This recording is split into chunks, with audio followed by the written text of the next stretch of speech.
Mom, Dad, James, don't worry. Kate will be back. Oh, come on, Carol. What makes you think so? This bunny is her most precious possession. What? It's the only thing left from her mom. Carol, despite all the hurt she caused you, you not only forgave her, but also helped her. Thank you. As long as I can ease your worries, I'll be happy. So kind of you. Thank you. The Coopers didn't realize that Carol was doing this not just for them, but for herself. Your brother is dead. He's dead because of you! It should have been you! Help! No, please. Why are you doing this to me? No! Why does everyone leave me? Why leave me again?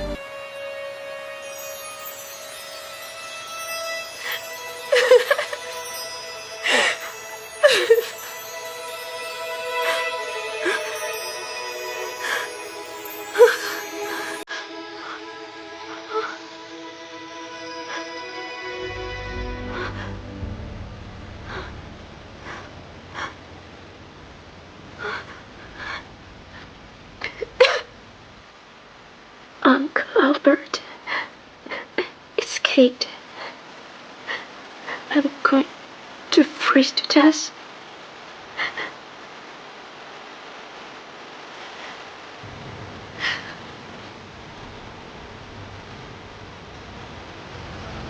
Kate!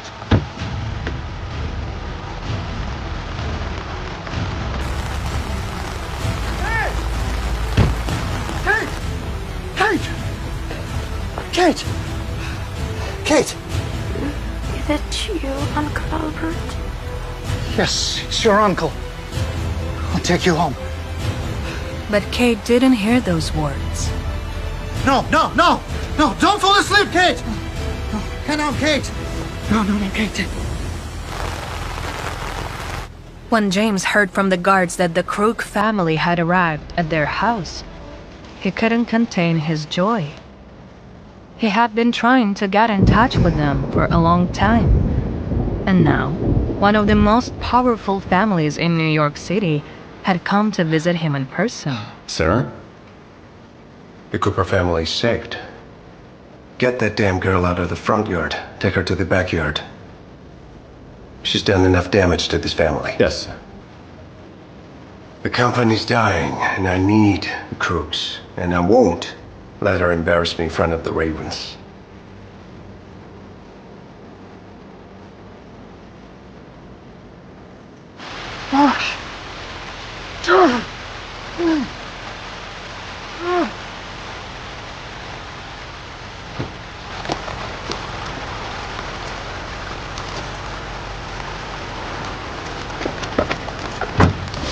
How's she doing?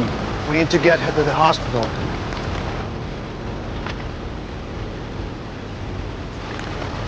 Hi, gentlemen. Hi. What brings you to the Cooper's house? You Kate's father? Yeah, I am. Oh, you're a good family. Yes, Cooper's family's a good family. Hey! What's wrong? Where are you going?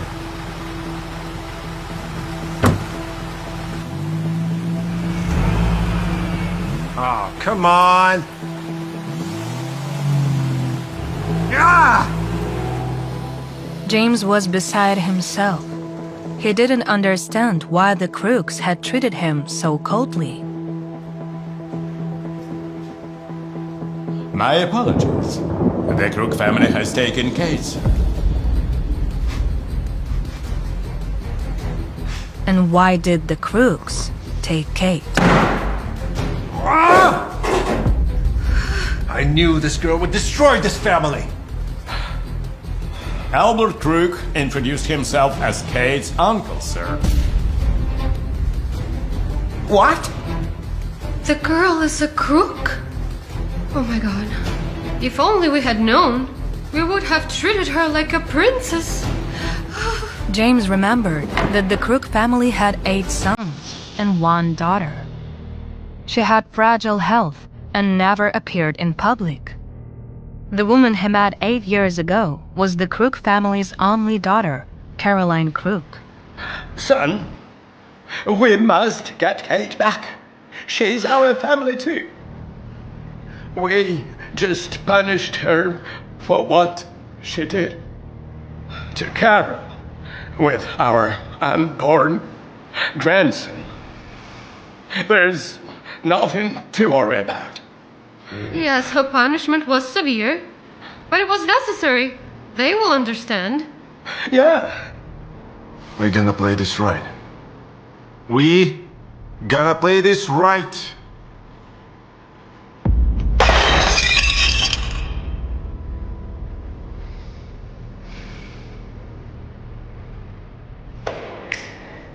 Certainly, sir.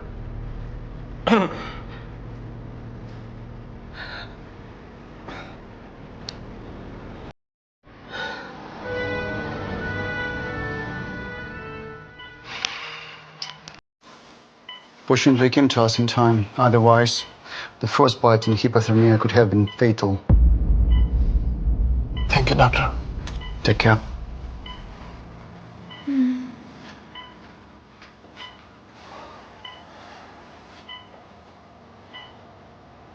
I'm here now, dear. You're safe. Kate heard her uncle but couldn't respond. Her eyelids became heavy again. She closed her eyes. It was the first time Kate felt comfortable and safe. Albert couldn't understand why a child who was only 8 years old had to endure such suffering. To get to the bottom of this, he called a detective friend, and within minutes, he had the complete dossier on the Cooper family at his disposal.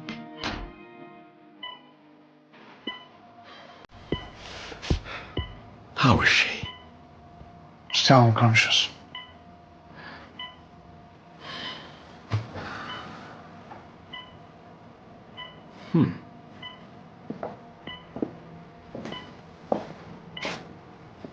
What's this?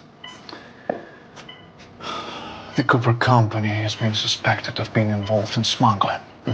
They're facing financial crisis, and that's why they tried to reach out to us for help. Oh, really? Well, of course, I can help him, but I'll kill him first. Before we can help them.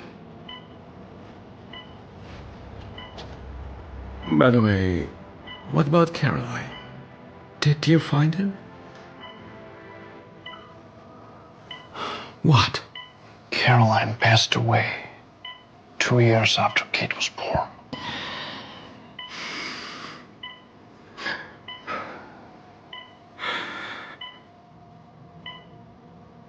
And why did he leave Kate on the street? James' new wife, Carol, fell down the stairs and she had a miscarriage. So James believed that Kate had pushed Carol down. Boss, I'm sorry. James Crook is here. He wants to see Kate. How dare he? Turn off the heat and open all the windows in one of the waiting rooms and let him wait there. Okay, sir. This was the least Albert could do right now to punish Cooper Jr., but it certainly wouldn't be the last thing he'd do. James Cooper had been sitting in the waiting room for half an hour already. He was very cold, but did not dare to leave.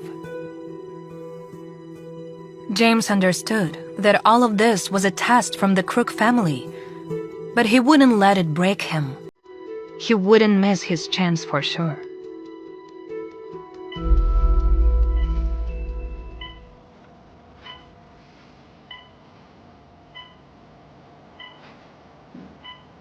What's going on? It's all right. It's your Uncle Albert. So, it wasn't a dream? Kate thought. They really took me? Emotions swirled inside her, but her pretty face remained expressionless. Are you my uncle? Yes. I'm your mother's brother, Albert. Do you remember calling me? Do you come to take me away? Yes, Kate, yes. We'll take you home, and no one will hurt you anymore. Could she really be safe now? Has she truly found her home? Kate didn't know if she could trust them. What if they took her home and then abandoned her like her father did? Kate's silence made the Crook brothers tense. Everyone was waiting for Albert's reaction, because he was the only one with experience in raising children. What are you worried about, Kate? Do you have something to eat? Are you not going to hit me? The poor child was genuinely afraid of starving and being beaten, suggesting that the Coopers had mistreated her. Kate, you are at a good place now. Believe me. When we get you home, you will eat whatever you like. Look, they are all your uncles. They are brave and strong, and no one will hurt you anymore. And we all will protect you, Kate. We promise you that. No one else will harm you. She wanted to believe in these wonderful people, but there was still something unsettled in her heart. Uncle Albert, I didn't push Carol. It's not my fault. My father tried to make me admit it, but I didn't do it. It's not my fault. Do you believe me? Can't believe you didn't do it. I believe you. Finally, she found those who love and protect her, a real family. Albert appreciated Kate's warm embrace. Though her hands were still cold, he was determined not to leave it just like that. What kind of father tortures his own child? Brother, is there a way to make the Coopers family suffer? The simple bankruptcy won't be enough. There is 8 against 1.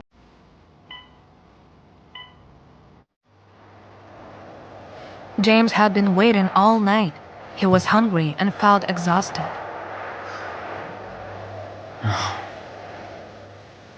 He wanted to return home, take a hot bath, and sleep in his comfortable bed. But at the same time, he didn't want to give up. He had to wait for the Crook family. Kate was his daughter, and they were her relatives. So, he was also part of the Crook family. They wouldn't leave a family member in trouble, would they? Finally. Maybe I'll get called to the Crooks after all.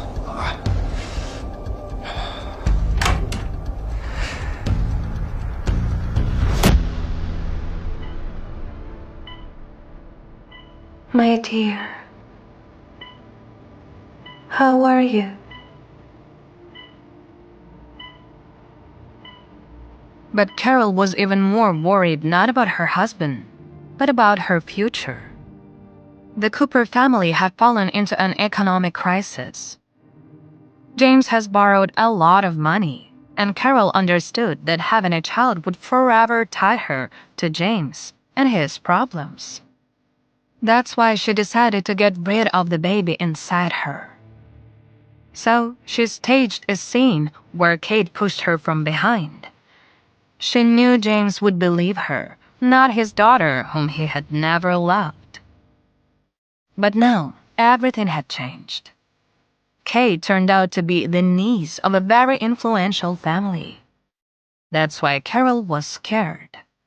She was afraid that everyone would find out that she had done. Her world would come crashing down.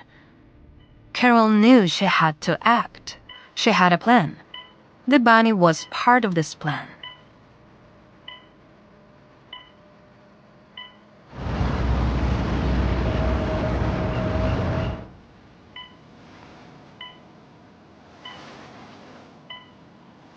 The ward was empty.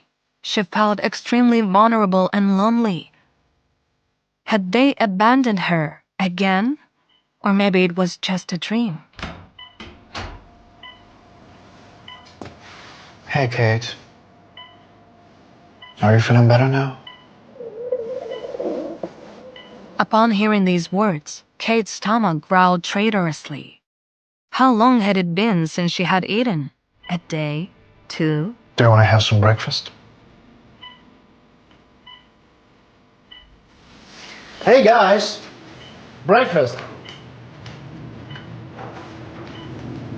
Hey, sunshine. Hello, princess. Kate. Morning, sweetie. Hello, my sweetheart. How are you this morning? I'm fine. Very good. We have here for you pizza, hamburger, pretzels, and pancakes. Everything for you. It's time to eat, darling. Maybe you want some pretzels? No, pretzel not. She woke up. She cannot eat pretzels right now. Grandpa. I won't. I want hamburger. Yeah, hamburger. Eat hamburger. Great choice. Well done. Hamburger.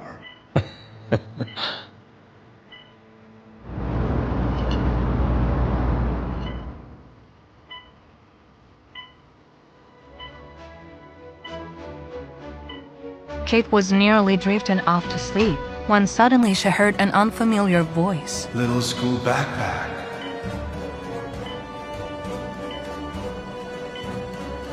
She thought it might have been a dream, but the voice echoed once more. Little school backpack. Who are you? I'm your guardian angel. I have no angel. Little school backpack. I'm Kate. I'm not a little school backpack. After those words, he appeared out of nowhere, Kazo. This is how I know you. The girl with a little school backpack. Your mother entrusted me with taking care of you when she passed away. You can call me your guardian angel if you wish. My mother would never do that. She never trusted anybody and never leave. A man in white. Kazo truly was an angel. He was destined to be Kate's mentor. He tried to establish a connection with her, but sometimes children can be very difficult. Even for angels. You'll see. We'll have a relationship like a master and a student. My name is Kazo, and I used to be quite the personality.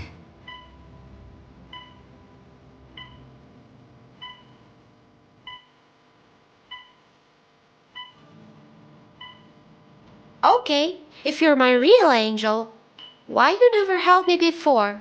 Kazo knew about everything that had happened to Kate.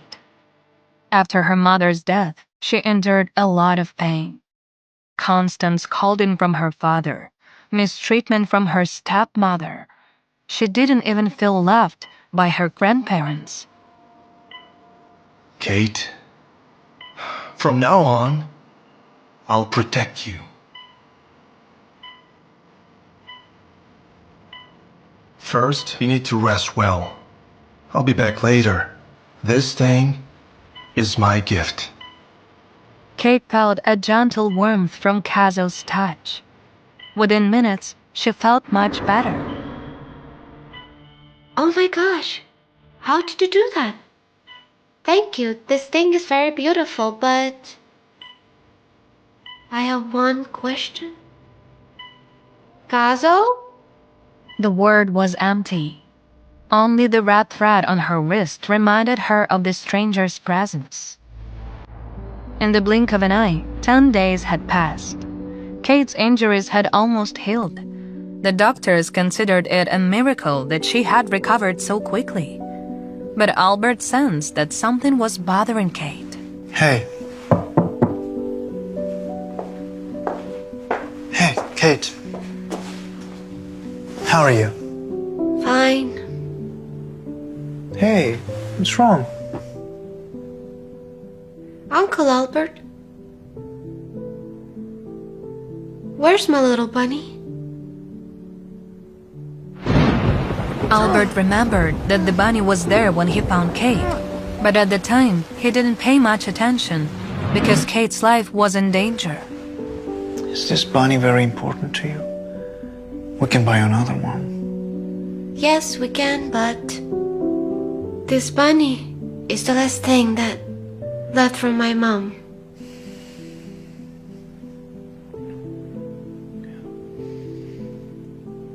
Okay, listen.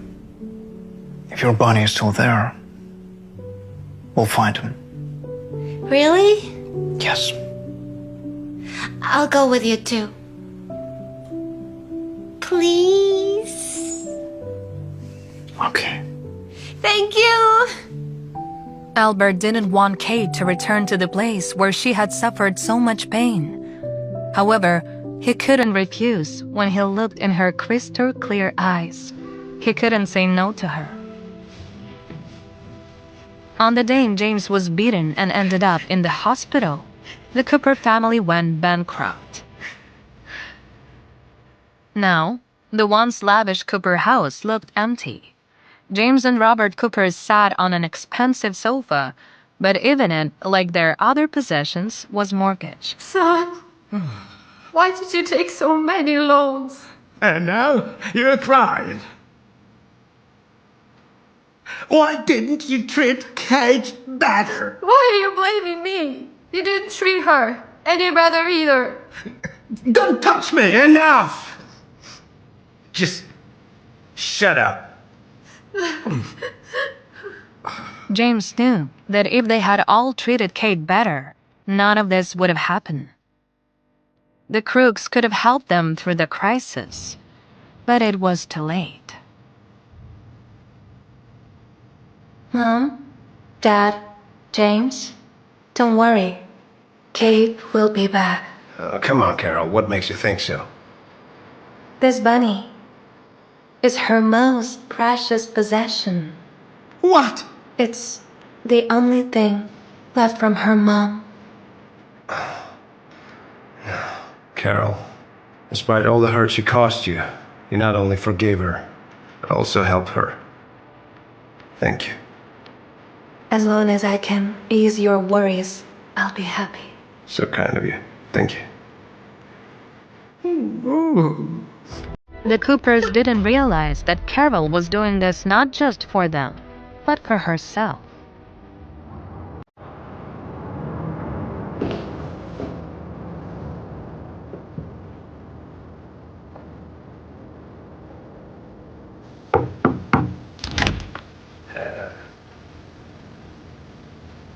Oh. Come in. Hi, gentlemen. Yeah, please. Please come and help. Please, come in. Nice to see you. Yeah, please. Welcome to the house. Hi. Right this way.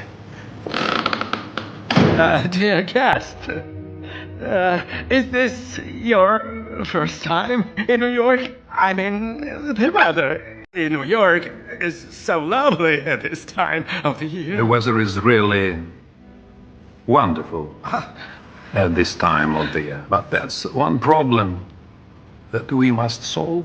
My granddaughter froze so much at your house that she ended up in the hospital.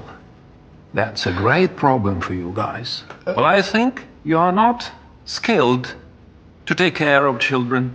Yeah. Kate, come and hug your grandma. I missed you so much. James is Kate's father. Yeah. And a child can't live without her father. I got it. Yeah.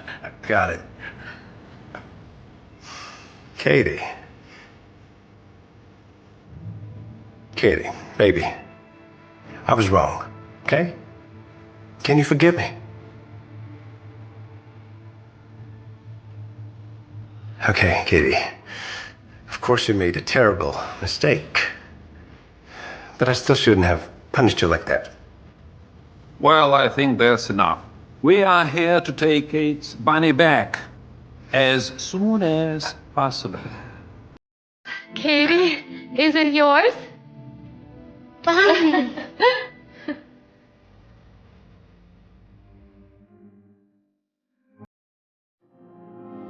Bunny. Kate is here. Kate will never leave you again. But that wasn't her only reason for visiting the Cooper's house. Kate was also looking for Eggsy, her beloved parrot. Eggsy lived in the forest near the Cooper's house, but only listened to Kate. She was afraid of all other people. Kate whispered this to her Uncle Albert.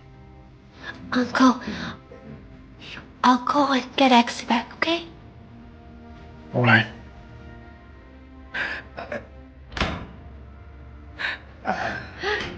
Tea? Eggsy! Eggsy! Eggsy! But the parrot had no intention of flying to Kate. This puzzled the girl because Eggsy always came to her when she was alone. Unless... Eggsy? Suddenly, Kate heard branches crack behind her. She quickly turned and saw her. Hi, Kate. You're finally back.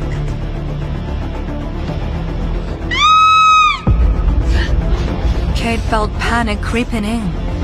Her worst nightmares were becoming reality once again. She was alone, and no one could help her.